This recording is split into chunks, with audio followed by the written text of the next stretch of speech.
Nah,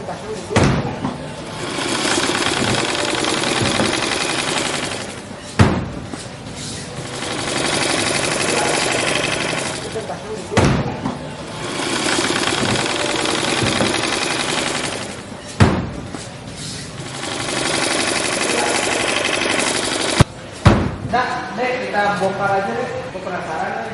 Di rumah kita ini cuma ada 620, tapi harusnya ada 830.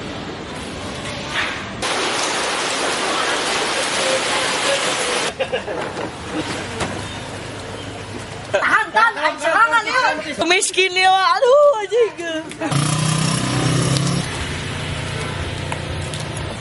Jalan.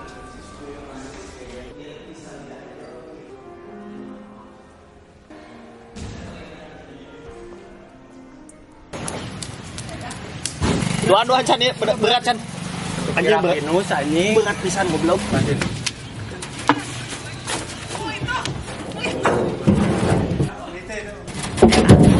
Edan.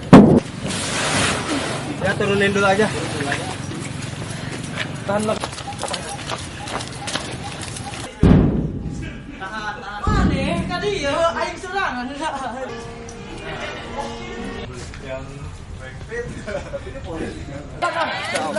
Siap. Asa eueuh ini tukang berat kan?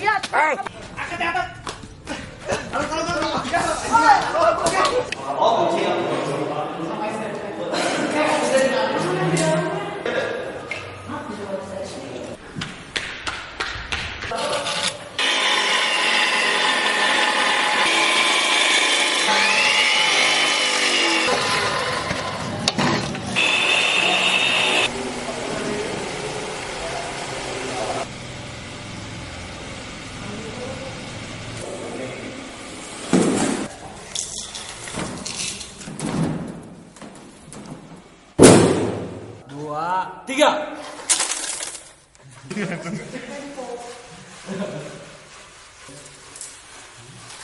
Tuh kan utuy nyawa.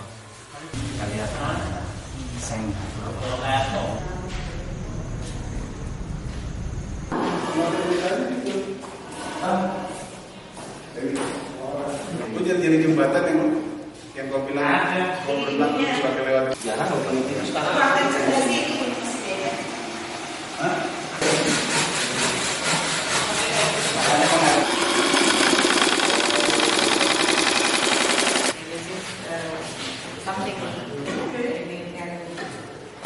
One little the boy and so grow up to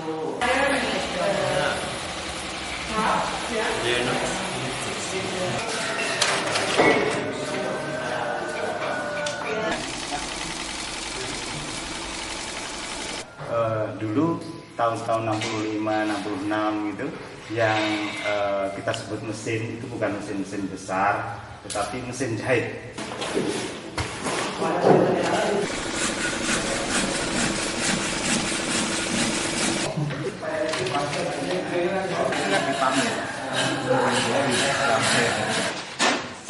Dilindungi apa?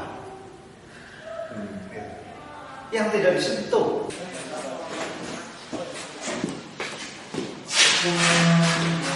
Event Oksigen Jawa ini bentuknya barangkali cukup kompleks gitu ya. Pameran ini tentu saja adalah salah satunya. Jadi pameran ini barangkali adalah event yang utama.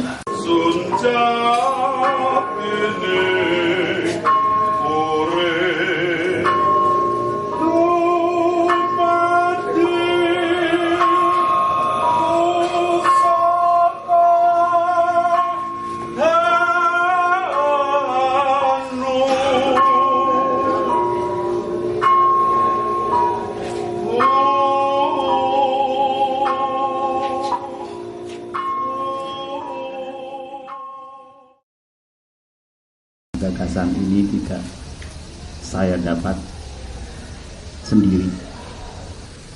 Di rumah kami sering ada tamu.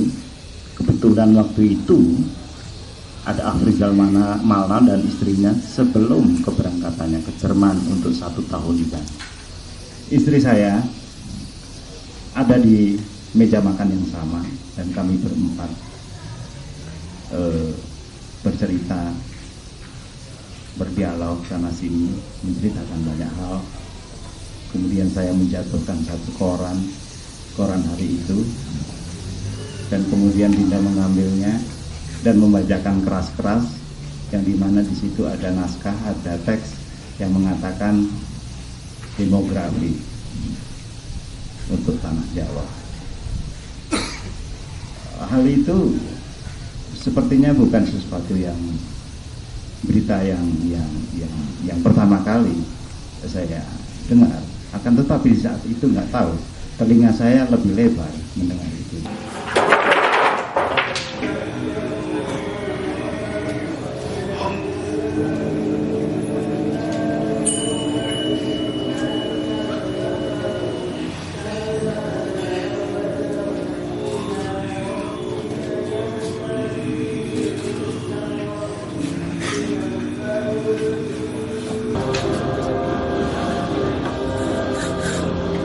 Gara-gara yang satu ini adalah gara-gara sepertinya lama sekali saya inginkan bahwa kesenian itu saat ini tidak bisa lagi sendirian menurut saya. Ketika dia sendiri dia akan kesepian, sebetulnya seperti kita menonton tari gitu yang hanya dikerjakan oleh koreografer dari tari. Itu terasa sekali berbeda ketika saya melihat pertunjukan tari itu dikerjakan oleh banyak orang.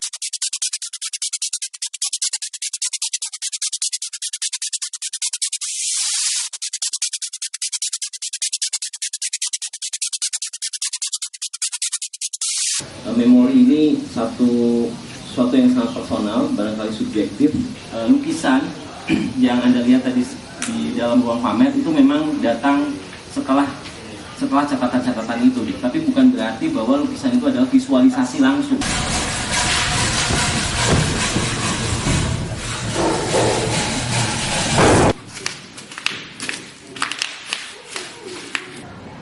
Saya bisa melukis dalam ingatan saya, tidak memakai kuas, tidak memakai kanvas. Yang mana yang bisa disebut memulai? Karena memikirkan hal tertentu itu bisa melewati hanya mendengar. Seperti saya mendengar tentang demografi yang dibaca oleh istri saya dari koran hari itu. Apakah hal itu hanya mendasari lukisan itu tercipta atau sudah melukis?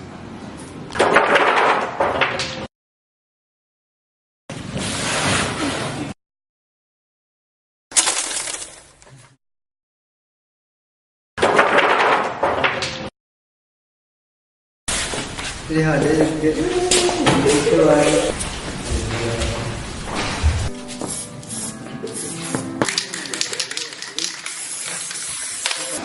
Selalu ada yang bergerak tapi kita nggak mengerti tujuannya.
Yang terhormat Menteri Pendidikan dan Kebudayaan Mas Anies Baswedan, yang terhormat Rektor Institut Teknologi Bandung Bapak Kadarsah, yang terhormat juga Dekan Fakultas Seni Rupa dan Desain ITB, Bapak Nam Santosa.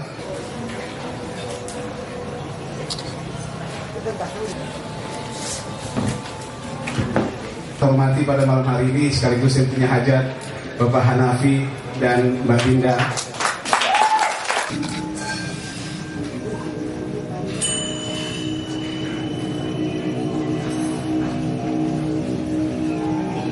Saya lihat ada Kang Hat Suratin di sini, Kang Hat Seni Rupa dan Desain, Ibu Nuni Damayanti, dan Profesor kita Bapak Setiawan Sabana.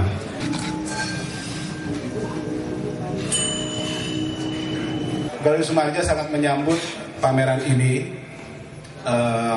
Mengingat pameran ini sudah direncanakan sejak akhir tahun kemarin.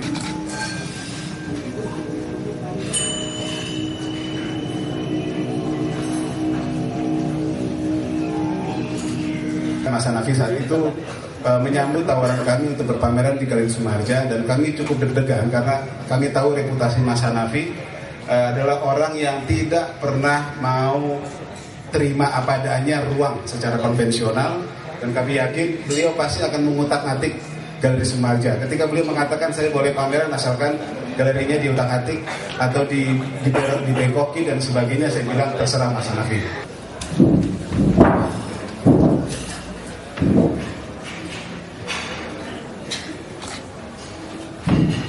Seniman pada hari ini sangat benar-benar merespon ruang, dan ini baik sekali untuk kami di Sivitas Akademi di ITB, di Seni Rupa ITB, supaya mahasiswa-mahasiswa kami yang tersayang ini bisa belajar bagaimana merespon satu ruang pameran dan selalu berpikir kritis untuk tidak menerima ruang pamer secara apa adanya.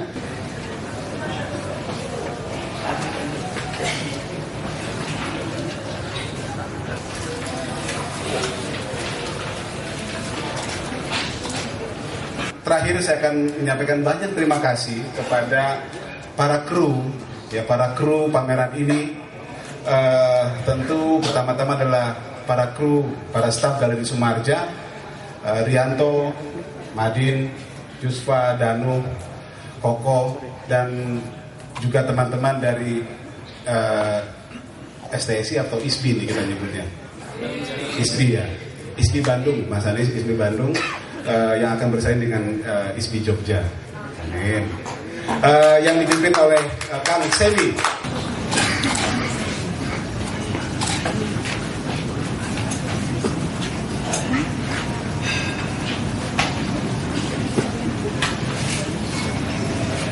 Ini bukan sebuah pameran yang biasa seperti tadi dikatakan oleh Pak Ucok, lebih merupakan festival barangkali. Karena selain karya-karya seni rupa yang akan kita saksikan di dalam, ada banyak sekali kegiatan yang menyertai pameran tersebut. Mas Hanafi memulai ide ini sejak 2013, berangkat dari sebuah momen yang mendorong gagasan tentang oksigen Jawa.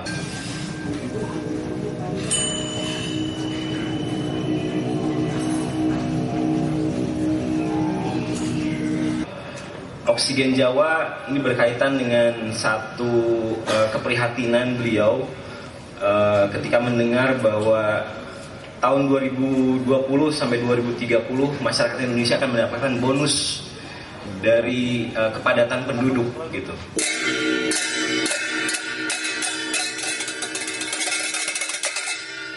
Saya ingin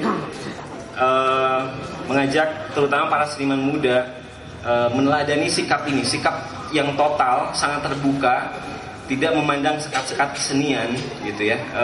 Mas Hanafi ini meskipun pelukis sering sekali berkolaborasi dengan sastrawan, dengan arsitek, dengan dramawan, yang ini menurut saya agak jarang bahkan sulit ditemukan di praktik seniman-seniman muda sekarang yang cenderung satu dimensi gitu ya.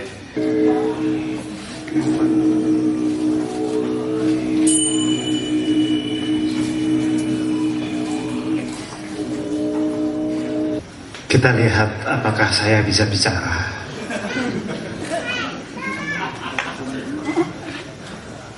Mungkin saya tidak bisa bicara. saya bisa melakukan sesuatu dalam kepadatan penduduk ini. Saya bisa mempertemukan Pak Menteri, Pak Rektor, Pak Dekan, mahasiswa, dosen-dosen, saya sendiri. Dinda membantu ini semuanya. Istri saya tercinta dan satu-satunya, selalu satu-satunya.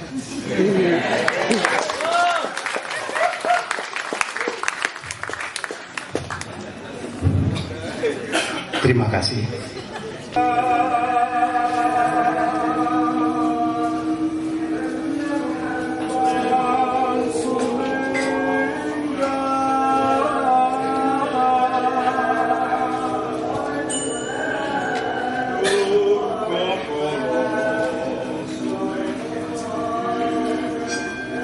Saya pertama kali ucapkan selamat datang kepada Pak Menteri di kampus ITB.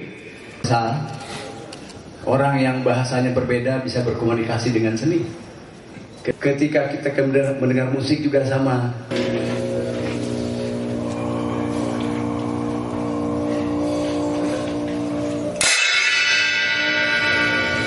Saya ketika diundang, bilang sampaikan Mas Harfi mau melakukan pameran, insya Allah saya datang. Ingin melihat dari dekat sebuah ikhtiar menggambarkan Indonesia masa depan.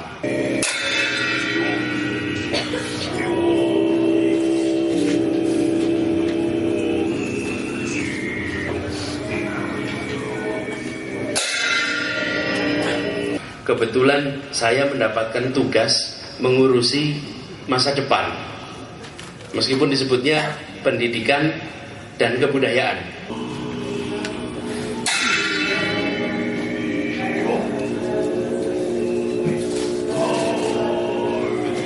Tapi saya selalu katakan pada semua guru-guru yang mengajar, para kepala sekolah, Bapak Ibu sekalian yang hadir di depan Bapak Ibu sekalian di tiap ruang kelas itu bukan sekedar pelajar. Mereka adalah wajah masa depan Republik ini. Jangan pandang mereka itu sebagai anak kecil. Bukan, mereka lah yang akan punya masa depan. Karena itu cara pandangnya harus lain. Dan ketika melakukan sesuatu, bayangkan dampaknya 10-20 tahun yang akan datang. Bukan sekarang.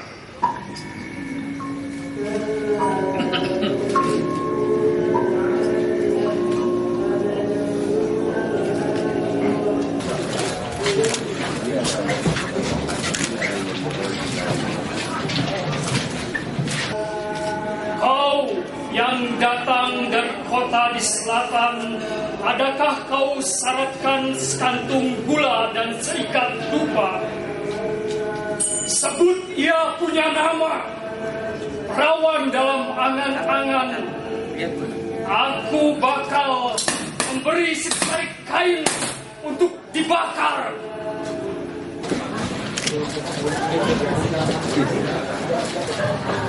Dengan ditandatangani prasasti poso pelanggaran oksigen Jawa.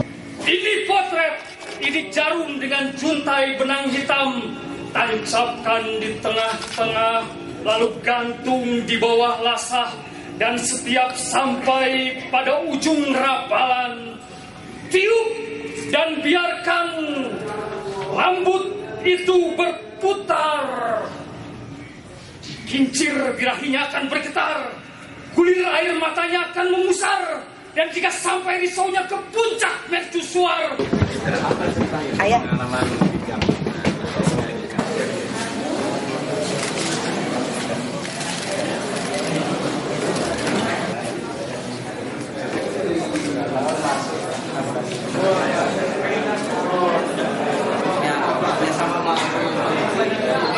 Ketua panitia. Tanggal 2 sampai 5.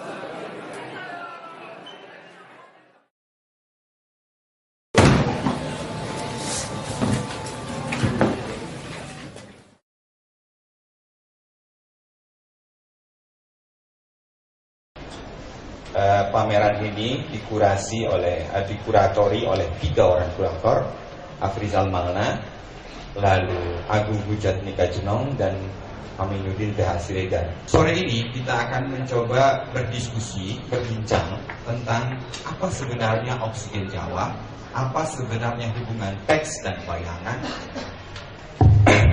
dan apa sebenarnya ruang itu sendiri. Saya akan memanggil pembicara pertama, Pak Yakob Sumarjo. Silakan Pak Yakob.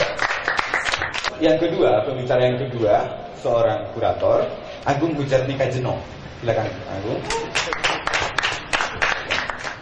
Lalu yang ketiga, seorang pengamat seni, kritikus seni, dia pasti berbicara apapun, Kang Adi Wicaksono atau Wicaksono Adi.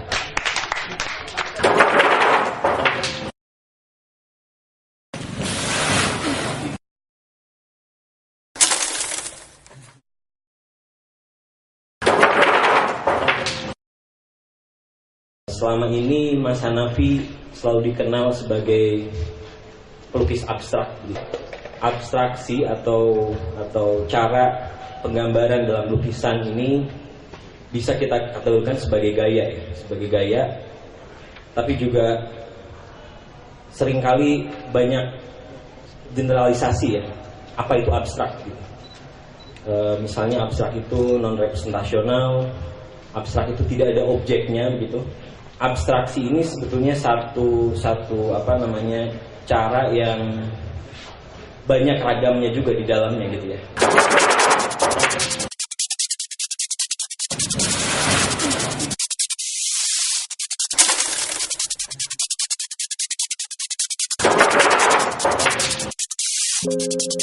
Munculnya Mas Hanafi sebagai pelukis abstrak tahun 90-an menurut saya menarik ya, karena di Indonesia ini periode di mana banyak sekali seniman justru berpaling dari abstrak.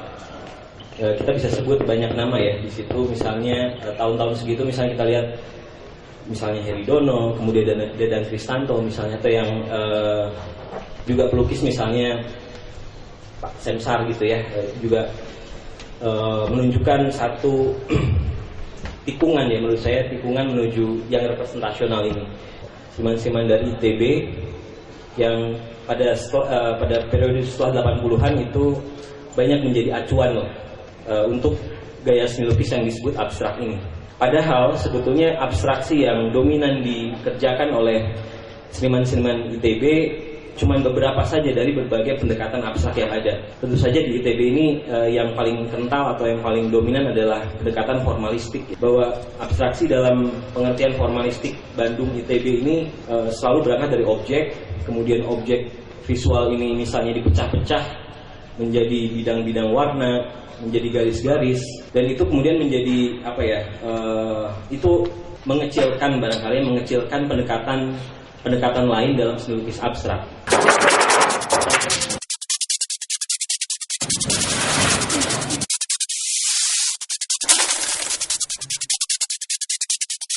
Mas Hanafi menurut saya menempuh pendekatan abstraksi yang berbeda karena misalnya dia tidak berangkat dari objek ya.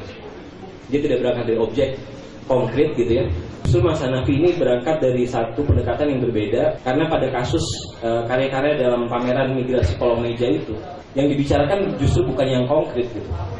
Tapi sesuatu yang tidak nyata. Dia bicara sebenarnya tentang kekosongan gitu ya. Bicara kekosongan di bawah kolong meja kemudian dilukiskan, itu sebenarnya sangat beda dengan seorang pelukis abstrak yang melakukan abstraksi dari figur gitu, atau abstraksi dari landscape. Mas Hanafi ini sebetulnya berangkat dari gagasan yang betul-betul abstrak dalam pengertian dia tidak terjamah gitu ya.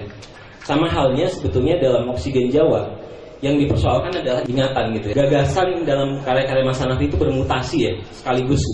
Jadi sebagai tulisan maupun sebagai lukisan. Tapi kenapa kemudian lukisannya ada tulisan juga gitu ya? Ini mau nggak mau harus kita kembalikan pada gagasan awal tentang geografi visual itu. Dan ini tafsiran saya bahwa ini ada kaitannya dengan intensi dia untuk membagi sebetulnya ingatan-ingatan itu.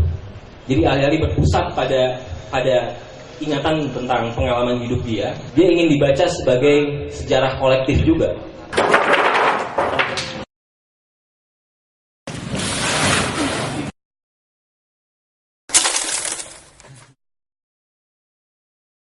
bagian belakang itu ada gerobak isinya beras yang di gambaran itu. Bukan gerobak, terlalu isinya beras. Itu adanya di pabrik-pabrik. Tapi zaman saya itu padi itu nanti dijemur di depan, sudah cukup waktunya ditumbuk. Nah, ditumbuk itu nanti lalu dimasukkan ke bakul-bakul. Nah, mungkin yang saya lihat di pameran ini mengingatkan saya pada kehidupan orang Jawa di kota itu. Kampung-kampung di kota Jawa itu gitu. Jadi nanti kalau kita lewat lorongnya gitu, kalau bisa ada kebunnya.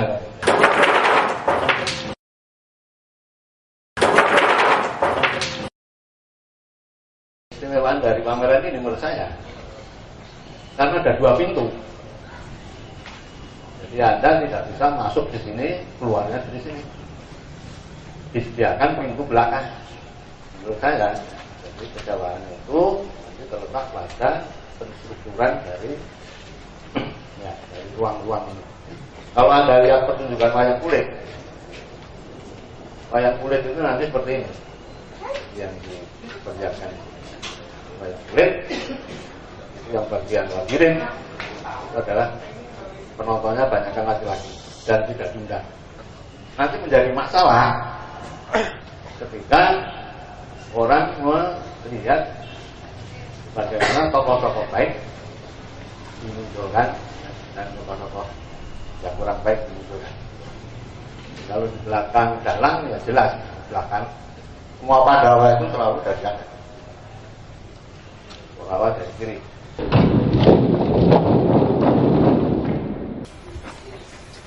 Wahana yang kita punya itu ada wahana cerebral. Nah di sini ya korporeal, ketubuhan. Ada 2, kalau yang cerebral itu arahnya ke bahasa Jerman itu Erklären. Erklären itu menjadi tahu, jelas. Nah kalau korporeal, tubuh, keseluruhan kita itu menjadi Verstehen. Verstehen itu kira-kira paham. Nah, teks fungsinya adalah musuh dari yang korporeal, kira-kira gitu. Kalau ingin menghidupkan teks, ya harus dibatalkan, gitu kira-kira. Karena kalau teks menguasai seperti agama, jadi teks itu adalah skrip, itu final, dunia atau realitas itu harus dikonfirmasi kepada skrip. Itu agama-agama Semit, terutama Islam. Skrip itu mutlak, final. Kalau ada yang salah berarti bukan skripnya yang ditafsir, tapi dunianya dikoreksi berdasarkan skrip itu. Itulah yang menjadi musuh yang korporeal, kira-kira kayak gitu. Kalau Anda ingin menghidupkan teks, berarti Anda harus membatalkannya. Ada 2 seni rupa, yaitu representasional, non-representasional. Yang non-representasional inilah yang kita bicarakan. Ada abstrak, ada abstraksi. Tentu yang abstrak ekspresionis atau yang abstrak benar-benar itu bermula dari barat, di mana mulanya adalah otonomi individu yang ingin membebaskan dari segala kekuatan yang impersonal. Kekuatan impersonal itu bisa kekuatan alam, kekuatan kultural, kekuatan agama, kekuatan apapun. Maka dia harus bebas. Kembalilah kepada yang personal, ke dalam wilayah interior yang dibayangkan murni. Karena T.S. Eliot, seorang penyair modernis awal abad ini bilang terlalu banyak daya-daya impersonal yang meringkus kita.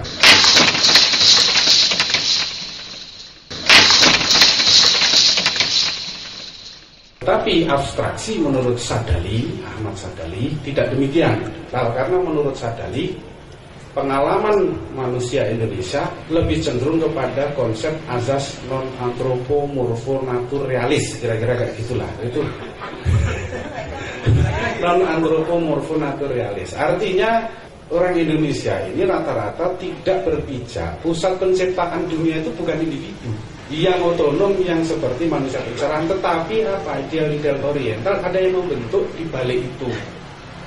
Itu satu. Kedua, menurut Sadali, pengalaman visual kita itu tidak ada yang namanya naturalisme, realisme itu. Kalau Anda cari, mulai wayang lah semuanya itu setelah surutnya Hindu Buddhis, setelah Masari Majapahit, kita tidak mengenal itu. Semuanya itu semi atau semi abstrak yang itu menurut Sadali abstraksi.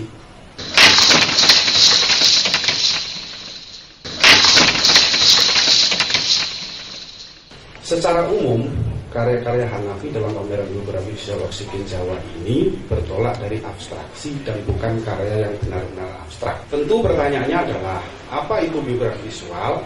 Apa arti Sikin Jawa? Apa itu Jawa? Bagaimana kita memasuki Jawa versi Hanafi di sini? Mantik pertama yang terdekat yang saya kenali ketika saya ngobrol sama Hanafi, ternyata tempat tinggal dia, hubungan antara orang tua, ibu, dan lingkungan itu nggak beda jauh dengan saya yang dulu di daerah Tulungagung, Jawa Timur. Bagaimana ruang dalam rumah berikut kaidah-kaidah yang rumit serta hubungan antara penghuninya yang agak samar.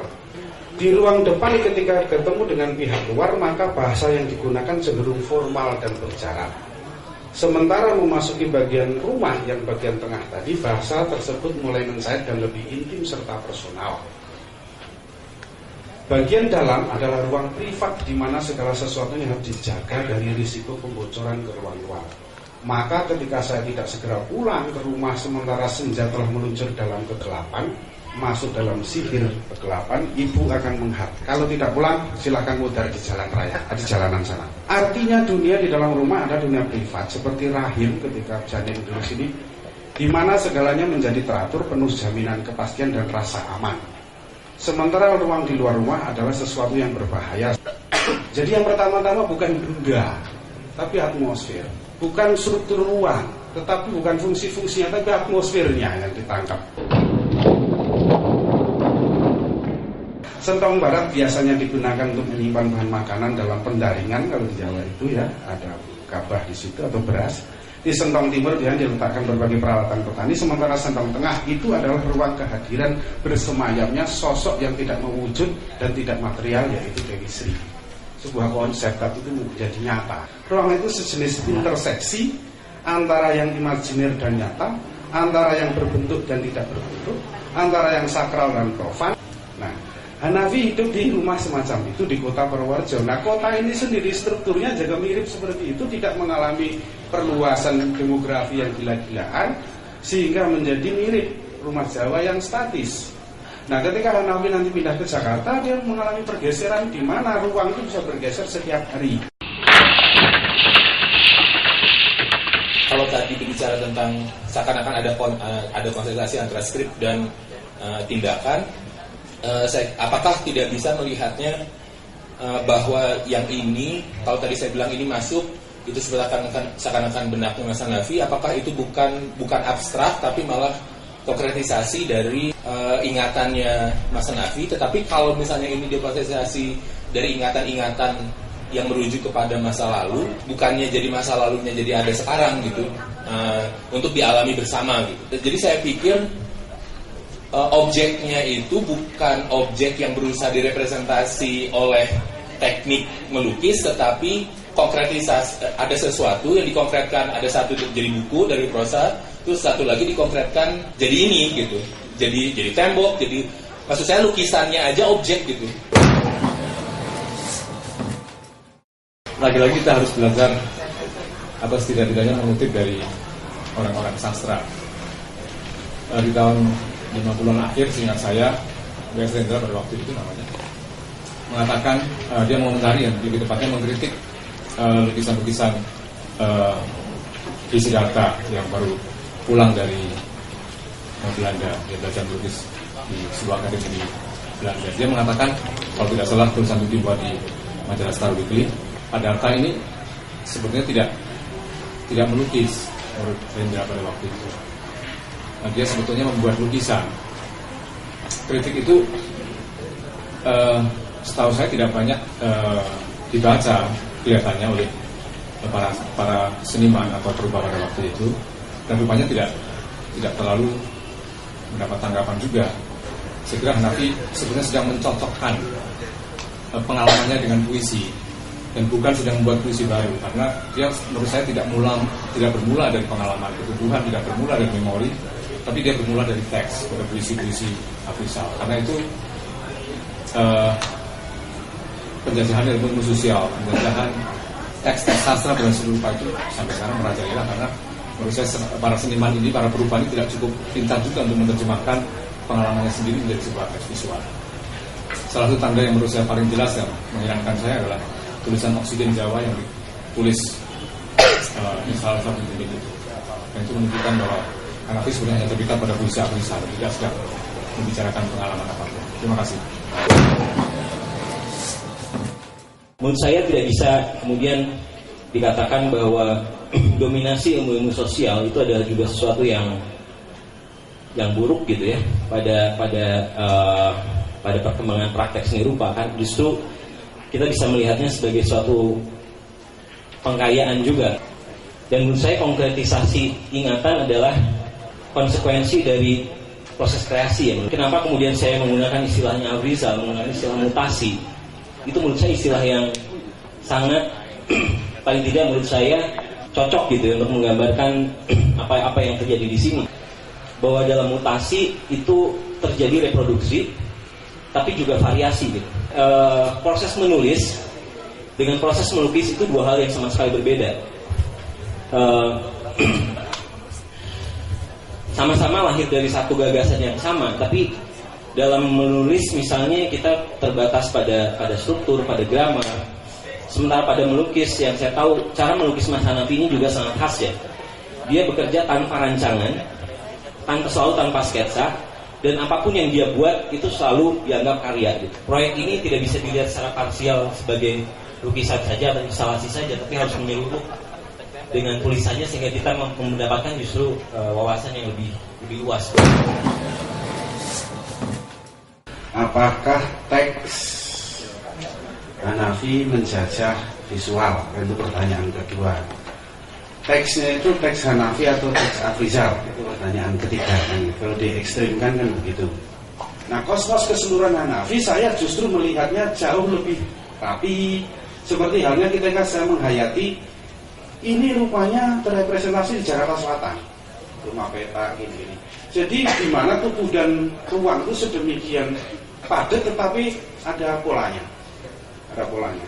Kalau menurut saya Afrizal itu ketika masuk gang-gang terbuat ketemu jalan gede, ketemu jalan gede.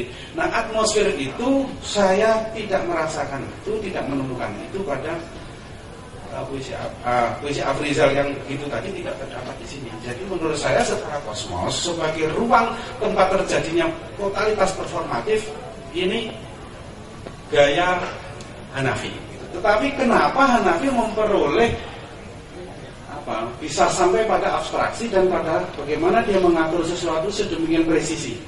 Itu dari mana dia peroleh? Apakah dari belajar seni modern yang formalistik itu? Artinya tubuh dan ruang kesadaran masing-masing itu membentuk. Nah, unsur-unsurnya terdiri dari lukisan, terdiri dari teks. Nah, unsur-unsur ini kan ada lukisan dua dimensi, di mana hubungan antara yang visual tadi dengan tubuh berada di situ bukan hubungan visual tetapi hubungan korporeal gitu. Hubungan korporeal itu seperti saya menyentuh hebel, itu berbeda dengan menyentuh batu bata mentah namanya. Jadi di situ lukisan bukan sebagai suatu bentuk visual non representasional atau apapun namanya, tapi menjadi unsur itu. Nah, ini Hanafi kira-kira yang ada strukturnya, ada polanya. Pola ini dapat dari mana?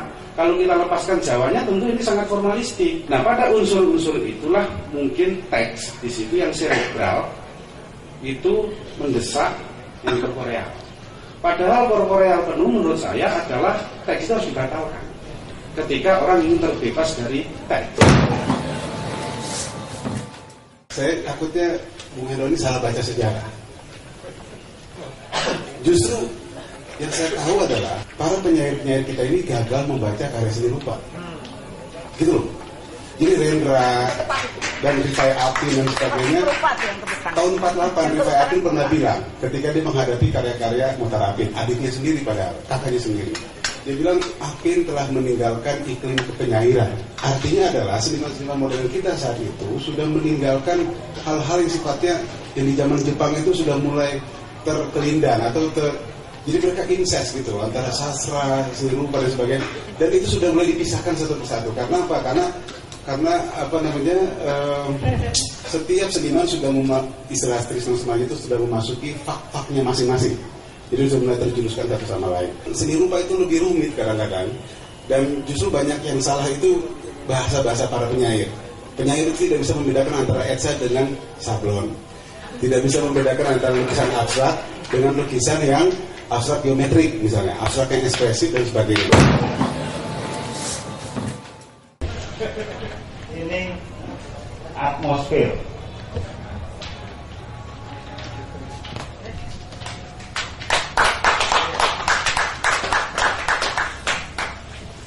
Saat mengukul di sini, dia ke kiri. Saat membuka, dia ke kanan.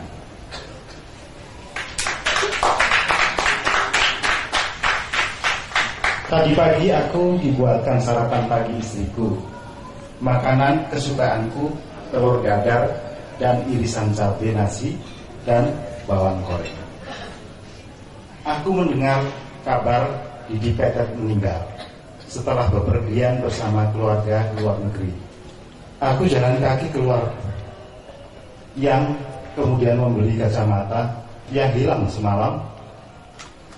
Ukuran kacamata yang tepat untuk mata saya tinggal satu-satunya. Lagi-lagi aku tak dapat memilih.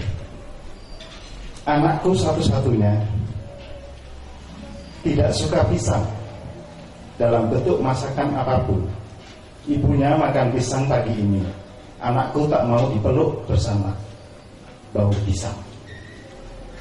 Aku harus segera mandi. Biasanya aku mencampurkan air panas dengan air dingin untuk mendapatkan air hangat. Pagi ini tidak. Aku ingin mengenalkan lagi air dingin pada tubuhku yang mulai manja. Aku minum teh.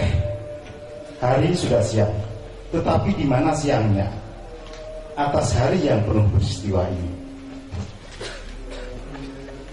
Aku harus menempuh 7 km untuk sampai di sini. Tetapi harus menjemput Adi Wicaksono di Hotel Amarosa di Jalan Aceh. Aku memasukkan beberapa bungkus katalog ke dalam bagasi dengan harapan dapat berbagi kepada yang belum mendapatkan. Abstrak adalah mencari siang. Siang itu apa? Apakah ia hanya kesepakatan nama atau memang benar-benar siang? Mari kita lihat apa itu malam padamu. Aku mengumpat pada sarung sehingga meniupkan kepanikan pada kaos kaki. Saya ingin berbagi sedikit bagaimana misalnya persiapan saya secara praktis dan singkat mempersiapkan itu kalau saya memperform. Tuliskan semua kata kerja yang menempel di kepala kalian sejak kalian bangun tidur tadi hingga ke tempat ini. Apa aja seingatnya. Kemudian di kolom yang berikutnya, kolom samping adalah semua kata benda yang nempel di kepala yang dilihat. Semuanya secara spontan.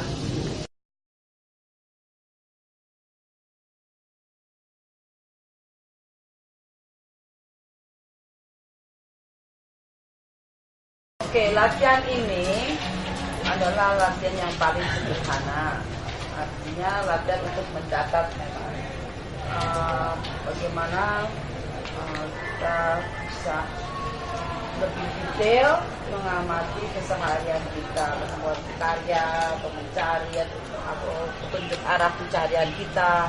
Ini nggak perlu harus memikirkan konsep yang begini segala macam. Kita lupa sebenarnya yang ada di dalam tubuh kita itu yang kita ingat. Tubuh itu saya bukan bilang badannya, tubuh itu artinya semua yang menjadi bisa diserap oleh hidup kita, keberadaan kita saat ini. Itu adalah sumber yang luar biasa bikin karya. Seniman yang seseorang pencipta yang menggunakan tubuhnya akan aneh jika dia tidak mengenal tubuhnya sendiri dengan cara pencatatan yang seperti ini. Karena pengalaman-pengalaman itu sebenarnya yang membentuk siapa kita sebenarnya. Ada orang yang terstruktur, ada yang memang sengaja tidak terstruktur. Sebenarnya sadar dia bisa tapi sengaja mengkaoskan. Tapi ada orang yang benar-benar kaos, yang tidak tahu bagaimana dia hidupnya bagaimana dan sehariannya pun pada hari itu saat ini bagaimana. Ini yang kita latih adalah habit ya, habit mencatat, habit untuk mengamati. Sebelum kita mengamati hal-hal yang besar, kita amati diri kita sendiri. Sekarang saya ingin kalian memilih 2 kata kerja, nomornya rancu, ditambah 2 ngacak gitu, kata benda, angkanya rancu, bikin formula sendiri, dan 1 dari kolom rasa. Pagi ini aku mandi, lalu kulihat TV, ada nenek-nenek mati di kamar mandi, jadi resah. Di tubuh buah poin aku selalu ingin menemukan diriku berciuman, menciumi dan diciumi. Sebab di sana aku selalu ingin mendapatkan ajaran-ajaran Tuhan yang membosankan. Kebingungan menggaruk mobil. Aku mengumpat pada sarung sehingga meniupkan kepanikan pada kaos kaki. Kita mempunyai mencoba untuk mencari metode kita sendiri. Cuma bagaimana mengenali apa yang kita lakukan, apa kita telusuri, dan kita riset, dan kita pelajari. Nah, kalau misalnya Selvi bertanya, kalau kita harus memahaminya bagaimana? Tidak ada cara memahami yang salah. Kalau pendiktean itu bisa dilepaskan, itu seperti dalam performance. Dikte teks itu sendiri ya. Ketika kita melakukan tindakan di dalam performance art berdasarkan teks kalian, kemudian diterima oleh yang lain dengan interpretasi yang lain, disitulah terjadi interaksi yang transparan, interaksi yang tidak bisa bentuk komunikasinya itu tidak harus sepakat. Biasanya kegagalan itu ada pada kemampuan untuk menguasai tubuh sendiri, kemampuan untuk menempatkan tubuh di dalam ruang, kemampuan menghitung waktu. Itu semua sebenarnya kalau kita bisa menghargai performance art, kita bisa menghargai alasan, pasti ada alasan. Walaupun alasannya spontan ya kayak tadi ya. Publik bisa menginterpretasikan apa aja. Dia tidak harus menerima, jadi tidak harus menerima apa yang kita tidak harus sama dengan seperti apa yang kita pikirkan gitu. Sebenarnya yang paling penting dalam membuat karya itu adalah hubungan Anda dengan karya itu gitu. Kalau sudah ada semacam kesatuan, nggak masalah. Mau ditempatkan di mana, mau di dalam ruang publik yang bagaimana. Misalnya kalau kita lihat lukisan Mas Hanafi, gitu, kita memasuki ruang-ruang yang beda gitu. Kita masuk setiap individu menghadapi ruang yang beda, menghadapi bersama daya pikirnya masing-masing, daya serapnya masing-masing. Saya pengagum lukisan dan karya performance saya itu banyak terinspirasi oleh karya-karya lukis, misalnya dari Caravaggio, dari Francis Bacon, Egon Schiele. Bagaimana performance itu seperti sebuah lukisan juga gitu. Lukisan yang menembus waktu. Banyak sebenarnya yang ingin melakukan performance tapi takut salah, atau takut tidak diterima atau apa. Itu sebenarnya bukan masalahnya itu. Tentunya harus setiap membuat karya apapun harus ada keberanian untuk bertanggung jawab ya. Biasanya kalau yang profesional atau yang tahu betul itu memang ada sebelumnya itu medical check, ada pengawasan dokter, ada pengetahuan yang cukup tentang kesehatan, ada semacam gitu bagaimana tubuh kamu mengambil resiko itu segala macam. Jadi nggak hanya wah ngawur gitu. Tindakan yang di dalam performance itu adalah tindakan yang paling utama dilakukan adalah bagaimana melakukan tindakan itu dengan jujur. Ketika saya cuma berjalan, coba Des, kamu jalan dari situ ke situ. Anggap saja kita ini nonton performance. Jalan kamu gimana?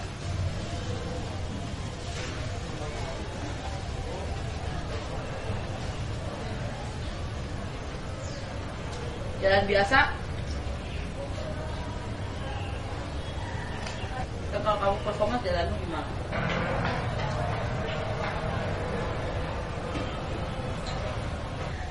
Ada macam-macam itu dan tentunya sebuah pilihan.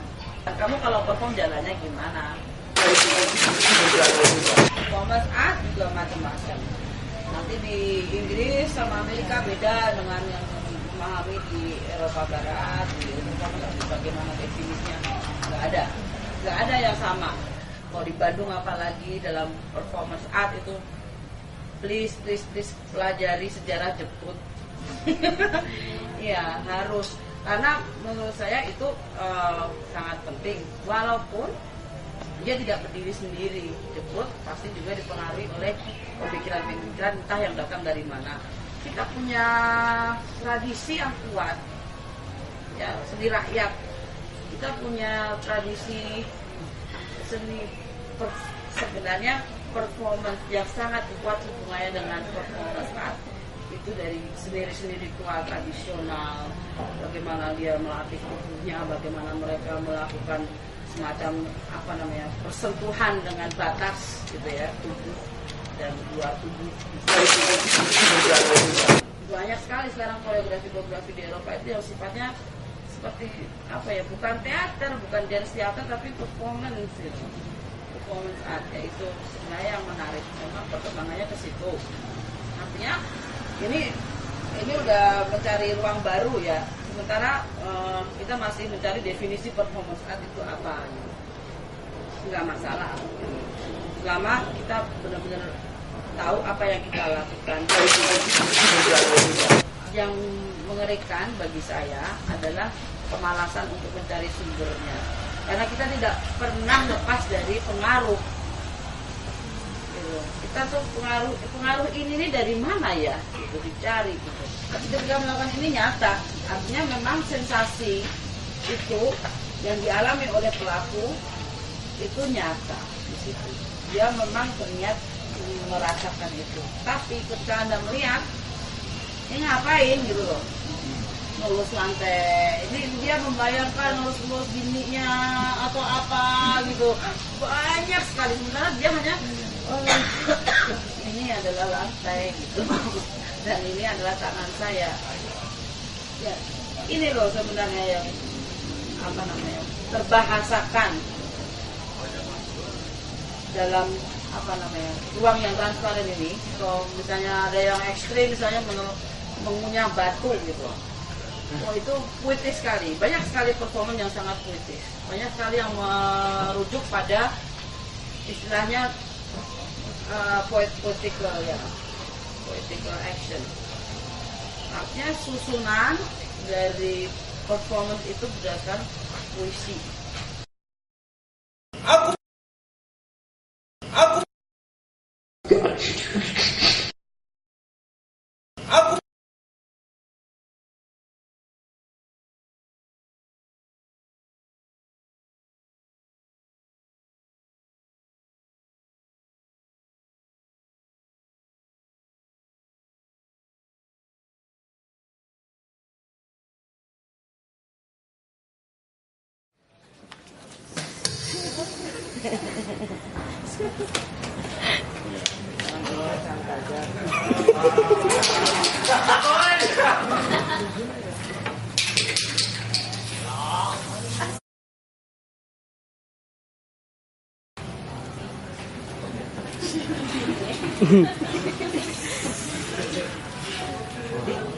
Matanya bagus aja.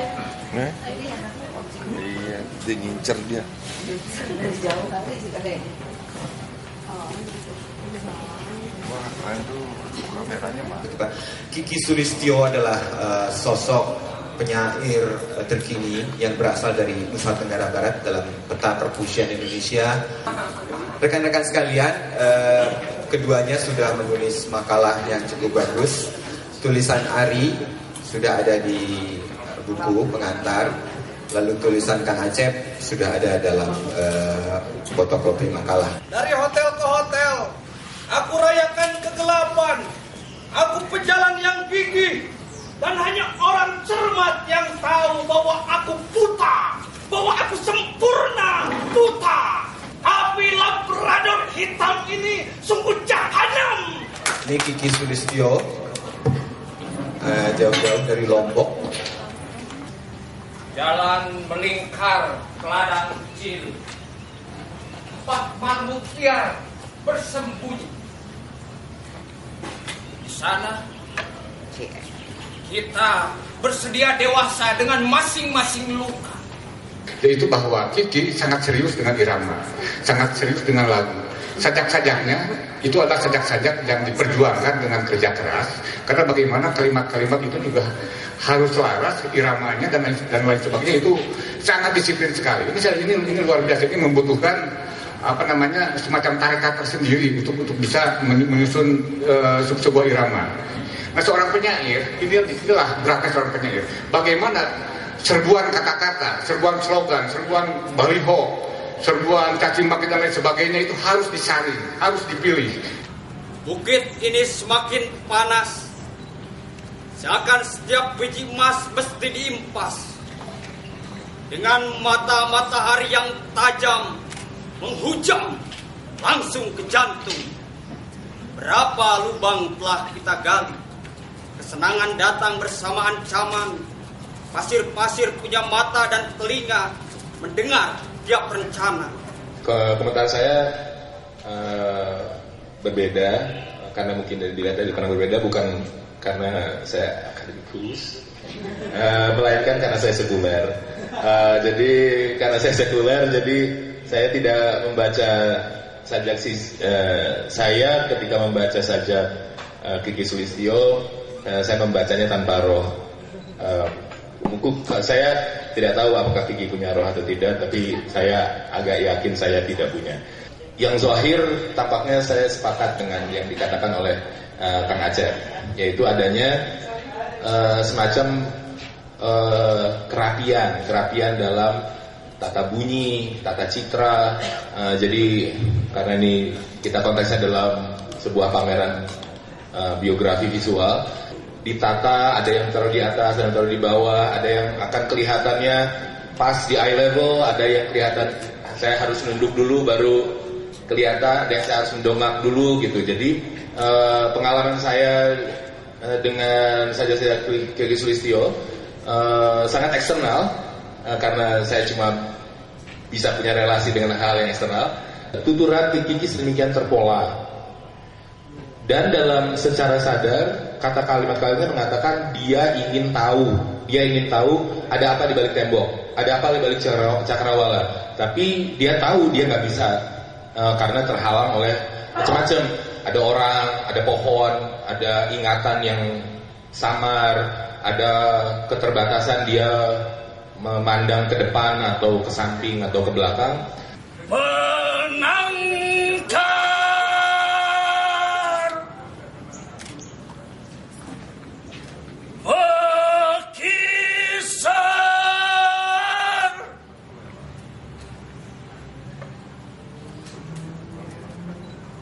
Sudah lama ia berkenan pada yang tak berkandang.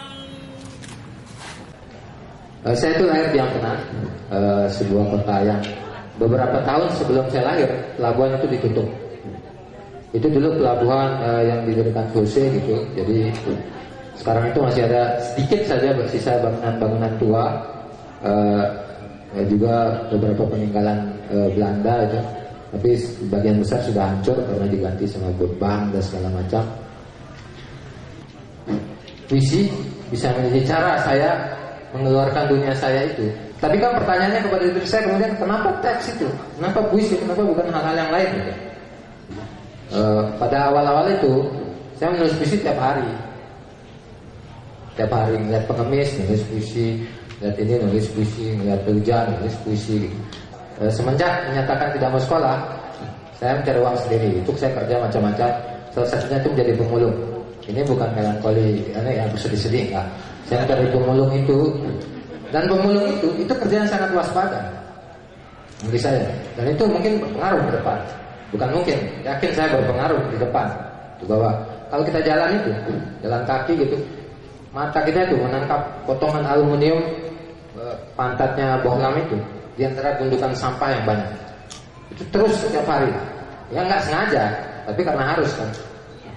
Itu melatih kewaspadaan saya gitu.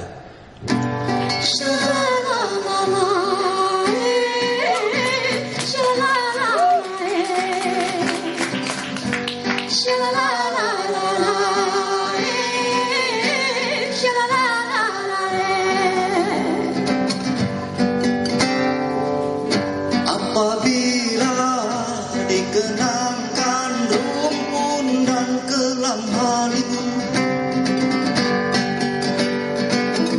jatuh hatinya serupa bagaikan demam. Apabila ada yang meraung dan menimbangnya dengan benar. Sajaknya berada di masa kini. Tetapi pada waktu yang sama, si sajak itu punya tentakel gitu, punya apa sih namanya? Benalu gitu, apa sih namanya? Akar kemana-mana gitu, dan itu berkait ke masa lalu, ke masa depan, ke dunia yang mungkin di luar jangkauannya. Tetapi si budaya tradisionalnya, akar budaya lokal, kemudian dampak dari adanya proses globalisasi, adanya musafir dari Persia dan sebagainya, itu berkumpul di sini, di tempat lokal, dan di masa kini di sajak, di masing-masing sajak Kiki. Aku cuma mendengar kelepak burung-burung bangkai.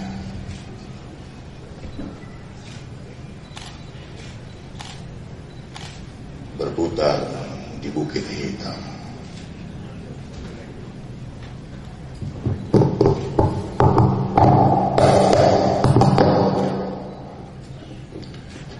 Semenjak kapan aku percaya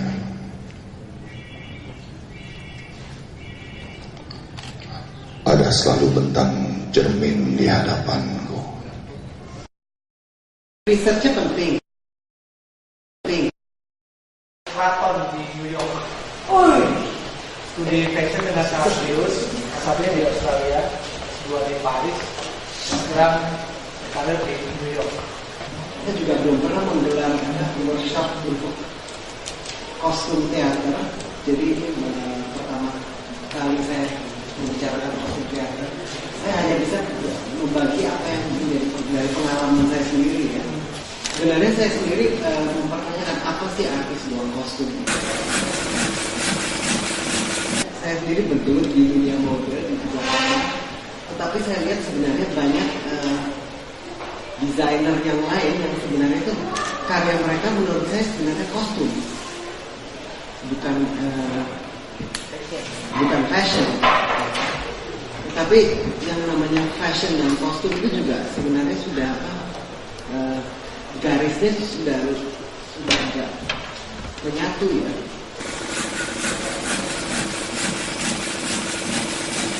Nah ini kita lihat kostumnya seperti ini kan merepresentasikan dinasti Cina di zaman Qing Dynasty. Misalnya setting Indonesia tahun 19 itu sebenarnya setting stage ini tidak harus persis seperti apa yang ada di postcard dari foto tahun 1920, tapi feel-nya yang harus sama. Kalau kita mau akurat dengan sejarah ya tidak ada kostum-kostum ini, tapi itu imajinasi. Risetnya dulu yang penting. Risetnya penting.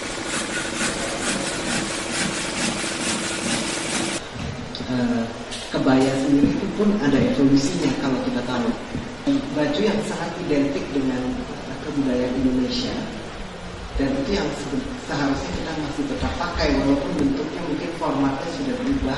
Ini adalah gambar perempuan Portugis di India di akhir tahun 1500. Yang di sebelah kanan itu yang dianggap mungkin adalah nenek moyang dari kebaya Indonesia itu sendiri, yang dulu dibawa oleh penjajah Portugis di Indonesia. Dari bentuk ini menjadi dua bentuk. Sekarang kita bisa lihat kebaya, kita bisa lihat baju kurung. Kebaya seperti ini masih dipakai di Penang oleh komunitas peranakan Cina yang di sana. Mereka masih memakai kebaya yang formatnya seperti ini. Kebaya panjang. Ya. Karena kalau di Penang dulu sebenarnya kebaya itu panjang seperti ini dengan leher yang tutup. Karena di abad 18 itu perempuan di Penang itu, perempuan Cina di Penang itu tidak diperkenankan memperlihatkan anggota tubuh sama sekali. Sebenarnya kayak hijabers zaman sekarang ya, tapi tanpa kerudung aja. Kalau saat ini para desainer itu membuat kebaya, apa mereka masih pakem atau sudah berani? Ya itu sebenarnya inovasinya di sini tuh kayak di dalam kotak semua, masih nggak berani keluar dari kotak itu. Jadi yang ditambah itu ornamentasinya, tapi mereka tidak berani merubah struktur.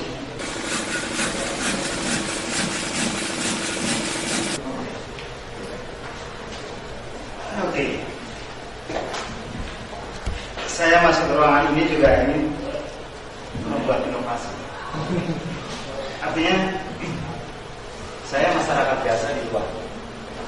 Masuk di sini, rasanya aku akan lebih sopan memakai kostum. Tidak dirancang, tidak di. Saya menjadi lebih pantas Susi.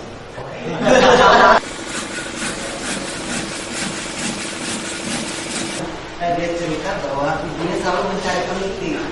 Jadi saya cari peneliti yang paling besar yang sebenarnya. Ini ada satu karakter lagi yang saya bawa ke sini. Karena ini memang kita berbicara soal Jawa, dan kebetulan saya waktu itu sedang research tentang nenek moyang saya yang maestro batik. Ini dengan cara tangan yang tidak dijahit di sini, efektivitas bergerak saya ingin tahu bagaimana gitu, karena kita biasa dengan di karena ini kan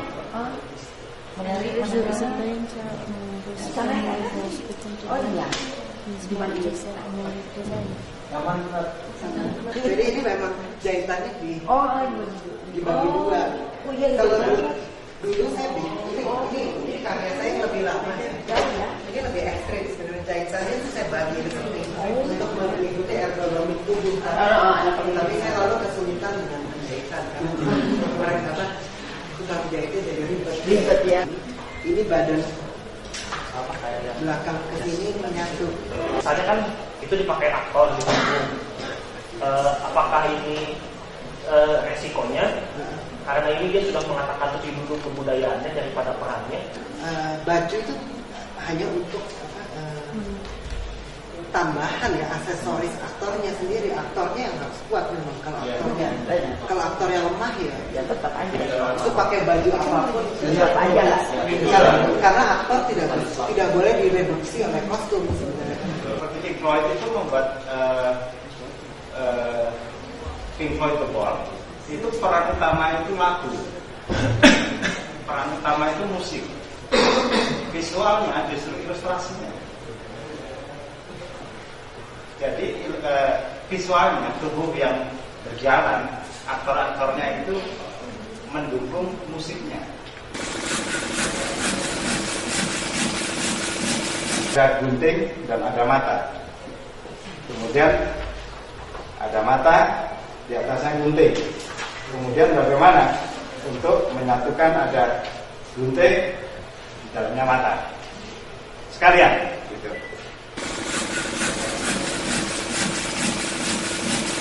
Yang saya ditanyakan adalah bagaimana kostum itu selain sebagai sebuah pertunjukan yang utuh seperti yang tadi, dia menjadi sebuah narasi dan keseluruhan. Ya, karena banyak artis yang sosok intelektual, terlalu konseptual, terlalu dalam, lalu nggak ada yang ngerti sebenarnya.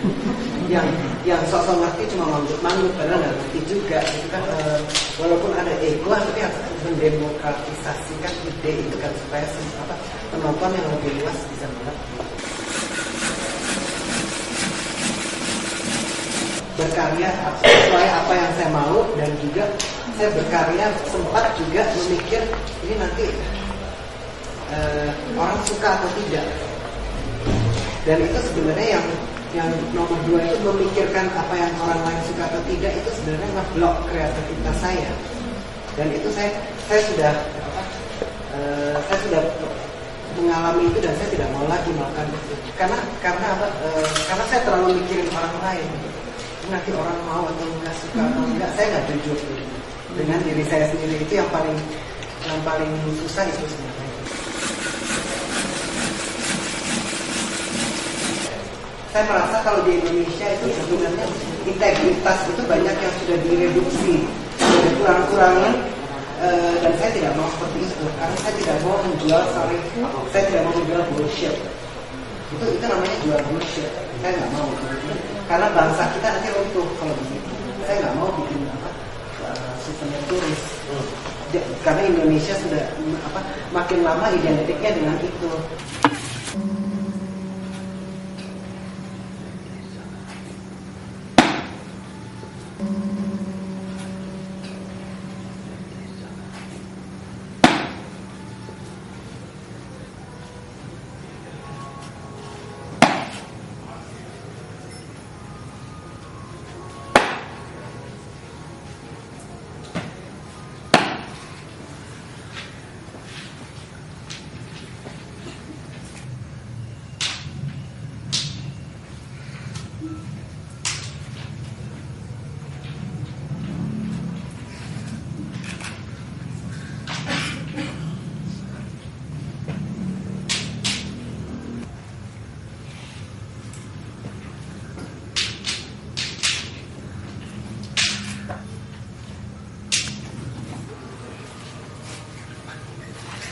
Apakah aku sedang menjahit? Ataukah aku sedang mencambuk atau dicambuki?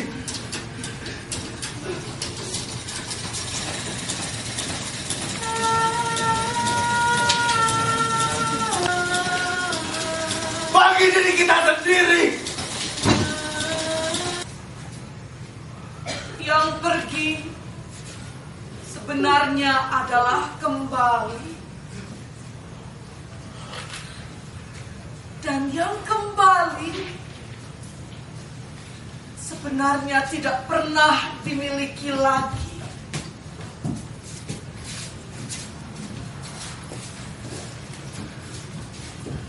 Kau adalah yang datang setelah kehilangan.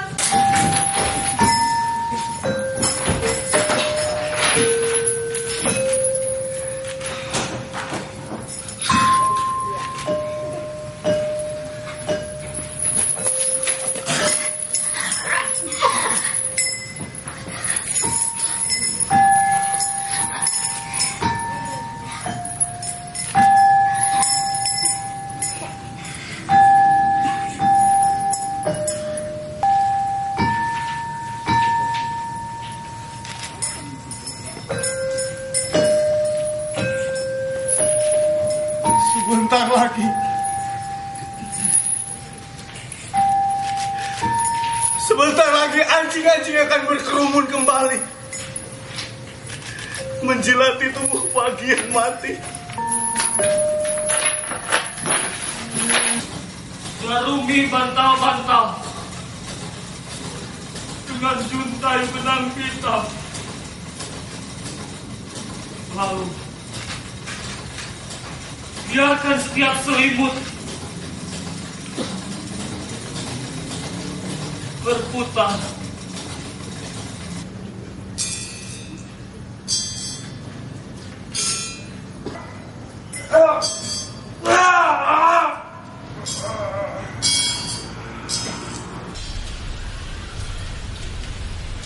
Aku dan kakiku tidak bisa berjalan dengan luka.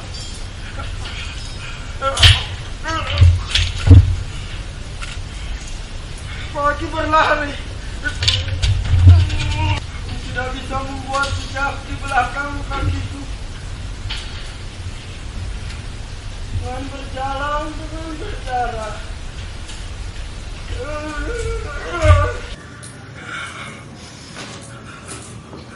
Tidak mungkin ada pertemuan dengan luka di kaki. Atau pertemuan hanya akan membawa luka.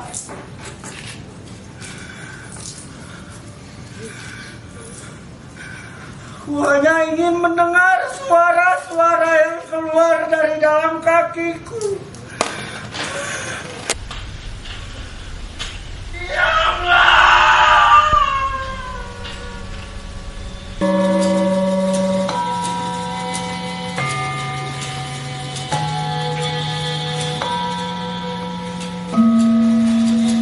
Tiap pagi televisi dibangun kembali, merayakan luka dengan lampu-lampu. Revisi, yatim, iklan, melukis, makan pulang hujan. Lalu kemana lagi? Jahit, memotong benang. Kawat yang berjatuhan di balik punggungku.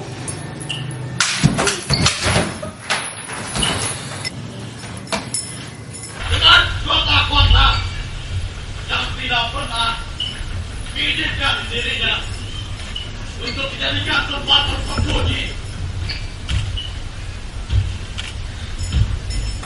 Sulit jika dibandingkan dengan berdiam 9 tahun lalu kah?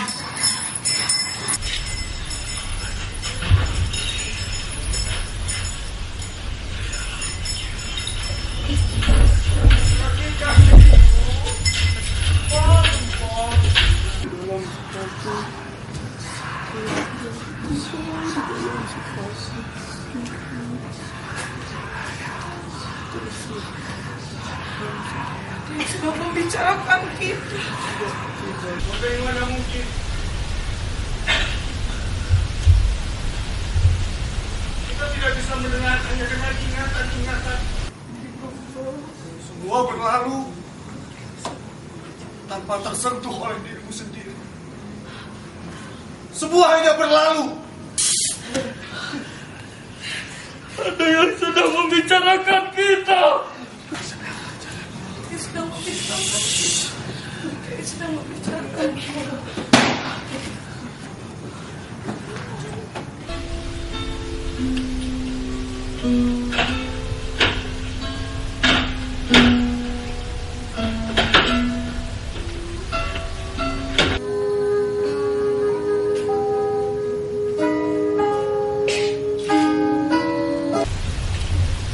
Lihatlah dengan ingatan, jahit atap-atap rumah yang berlubang.